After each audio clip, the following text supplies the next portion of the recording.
Hai, Assalamualaikum warahmatullahi wabarakatuh. Kembali bersama dengan saya Faiz dalam rancangan Tree Magic Sambal Diet.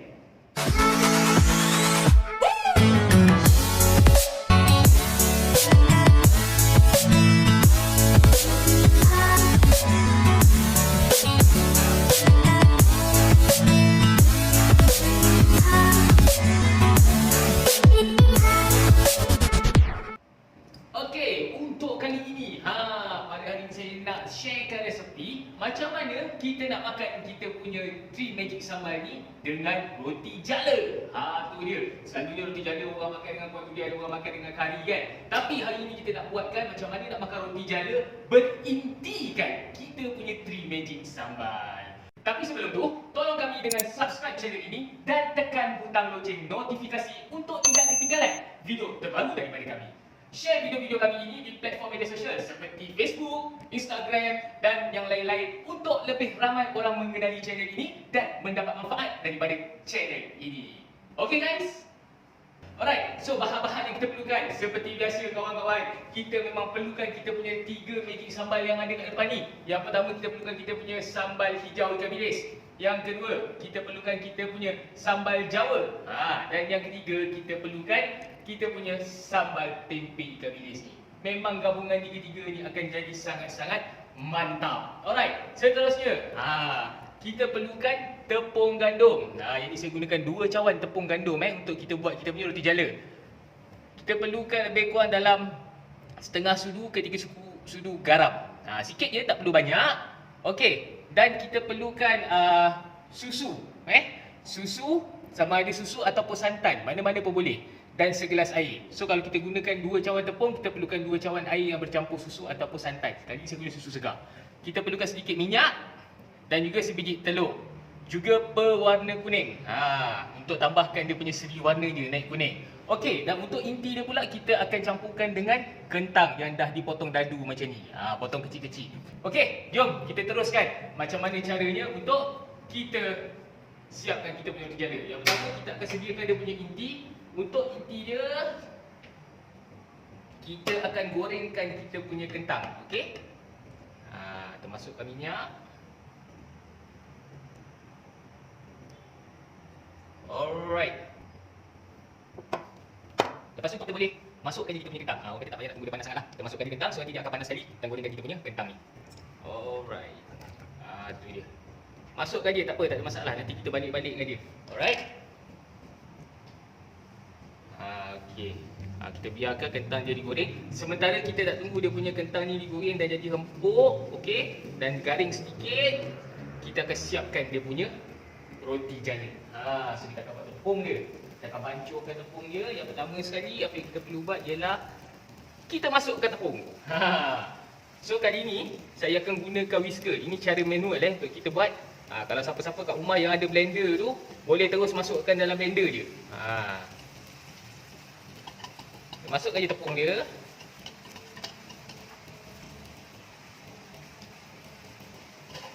Okay, lepas kita masukkan tepung, kita masukkan garam tadi. Alright, masuk je. Alright. Kita campurkan je bahan-bahan dia. Okey, lepas tu kita akan masukkan telur. Sebiji je kita pakai. Tak payah banyak-banyak. Alright. Kita perlukan lebih kurang 1,5 sudu minyak masak Guna minyak masak je, jangan guna minyak lain. Kalau ada yang guna minyak diabok ke apa ke tak nak 1,5 sudu je. Alright.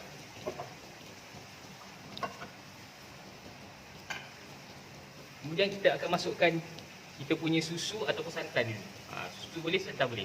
Just masukkan je dulu 1 cawan. Okey, dan kita kacaukan dulu. Okey, dia terlampau pekat dan tak boleh nak kacau, kita masukkan air sikit demi sikit. Kita tengok dia punya tahap pekat je dulu. Nanti kalau terlampau cair pun tak jadi juga kita punya roti jala ni. Kalau pekat sangat pun tak boleh. Kalau pekat sangat tak jadi roti jala, jadi cepodo. Kan? So kita masukkan, okey macam ni pekat lagi, kita tambahkan air.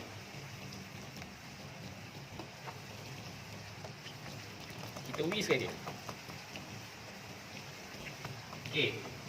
Untuk tak nak bagi roti jala kita nampak pucat, kita tambahkan sikit pewarna kuning.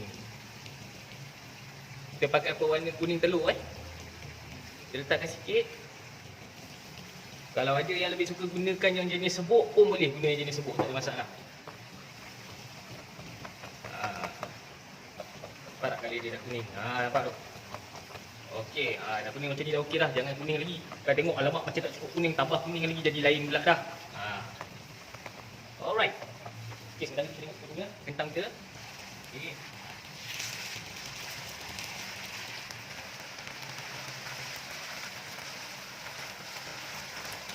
Kita akan biarkan dia dulu.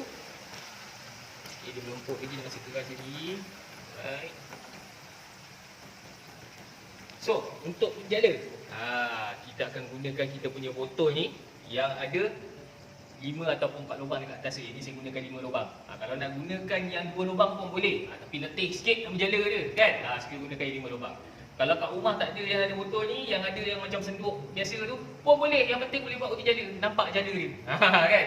Kalau buat roti jala tak nampak jala, tak guna gegar kan? Alright. So, saya akan tuang dia ke dalam botol ni.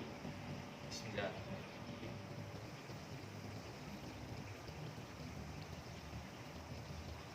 Okay. Alright, tu dia. Untuk 2 cawan tepung, ngam-ngam kita dapat banyak satu botol. Alright. Okay, dia dah tumpah sikit. Biasalah, orang kata apa, orang lelaki kalau buat kerja kat dapur kan, itulah jadinya, betul tak? Alright. So, kita nak tengok juga. Apa jadi kalau kita tuangkan, kita test dulu tengok. Dia tak putus macam tu, nampak? Alright dah tu. Okey. Alright. So, kita akan jalakan dia dekat atas kita punya kuali non-stick ini. Kalau misalkan dekat rumah tak ada kuali non-stick, ada kuali biasa pun boleh, tak ada masalah Kalau nak dapatkan kita punya kuali tawar macam ni, yang lepek cantik macam ni, boleh dapatkan dengan kita juga. Kita panaskan dia dulu. Untuk yang pakai kuali non-stick ni tak perlu letak minyak. Kalau misal kata kalau pakai kuali yang biasa tu kena colekkan sikit minyak. Jangan sampai dia jadi berlodeh pula minyak tu kan. Dia jadi lain pula. So just kita calikkan sikit ni minyak, lepas tu kita dah boleh start berjala. Alright, so kita tengok tinggi kentang dia. Ni untuk inti dia sementara kita nak panaskan kita punya kuali untuk apa ni. Okey, so kentang kita ni pun tu nampak tu, dia dah mula garing. Right, dia dah mula masak. Okey, kita dekatkan api kita.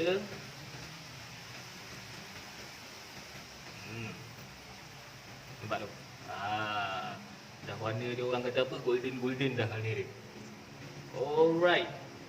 So, kita akan angkatkan kita punya kentang ni.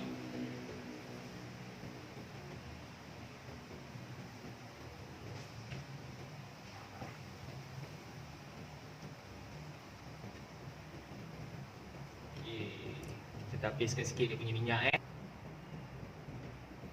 Okey, so sebelum kita nak masukkan dia dalam mangkuk, kita letakkan dia dalam penapis supaya minyak dia dapat ditapis Kita pun tak nak minyak dia banyak-banyak sangat.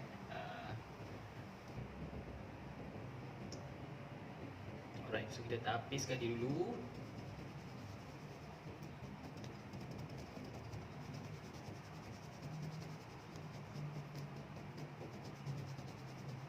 Okey. So kita akan masukkan dia ke dalam mangkuk kita. Alright. So, bila kita dah masukkan dia dalam mangkuk ni, apa yang kita perlu buat? Kita akan gaulkan dia bersama-sama dengan kita punya 3 magic sambal. Tu dia. Kita akan masukkan kita punya sambal hijau. Sambal hijau bilis kita ambil lebih kurang dalam 1 sudu. Okey. Tak je. Okey, lepas tu kita masukkan kita punya sambal Jawa. Tu dia. Tengok sambal je dah terliur dah. Masukkan 1 sudu, masuk je. Sama juga dengan kita punya sambal tempe bilis kita. Ini ambil 1 sudu, masuk je. Okey, lepas tu nak kena buat apa? Kita gaulkan dia sekali. Itu dia. Senang je nak buat inti kita ni.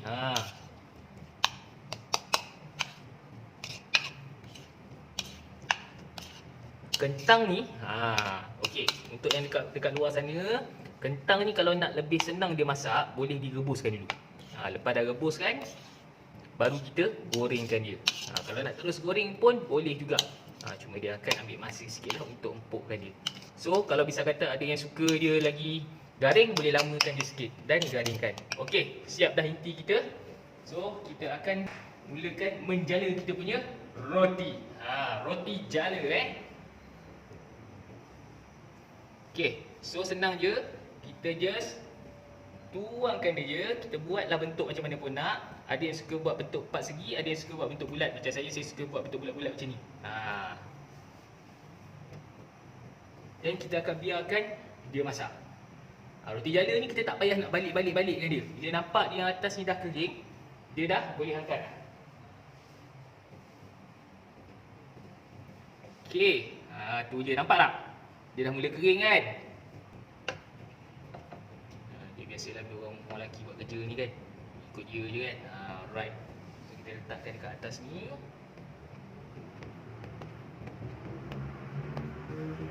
Okey, apa yang kita akan buat, kita akan masukkan lebih kurang sesudu kita punya inti ni tadi. Kita letak je dekat atas ni. Okey, dan kita lipatkan dia. Lipatkan dia macam ni, kiri dan kanan. Kita ambil ni, kita gulungkan dia. Tu dia. Siap satu roti jala berinti kita. Okey, jom kita teruskan. Okey, yang ini saya buat dia tak berapa garing Kalau ada yang sukakan dia lebih garing, boleh garingkan dia sikit lagi, tak ada masalah. Kita biarkan dia lama sikit.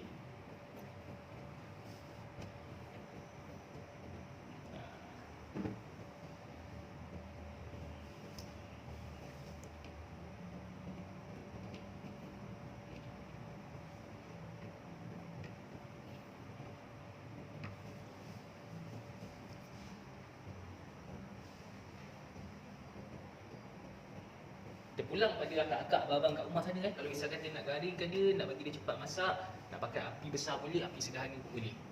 Kalau takut dia jadi rentung kan, slow-slow je. Kalau macam saya ni, macam kata kita nak cepatkan dia, kita pakai je api yang besar, so dia cepat sikit masak. Okey, tu dia, nampak tak kalau pakai kuali non-stick ni.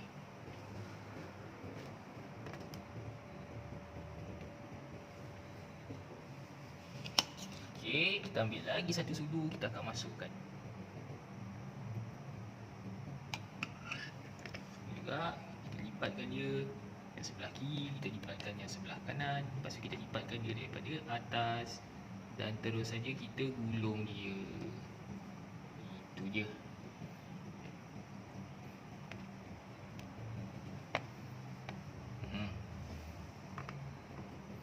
Gemuk roti jala kita.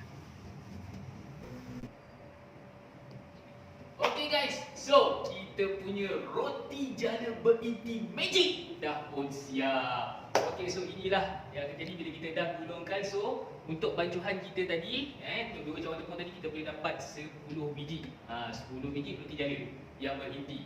Tapi guys, kalau tengok yang saya buat ni, dia punya roti jala ni bukan garing-garing.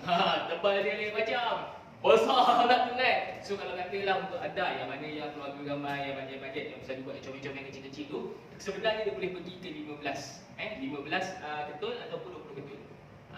So sebab macam saya ni, memang saya suka sekali besar, so saya buat betul-betul macam ni.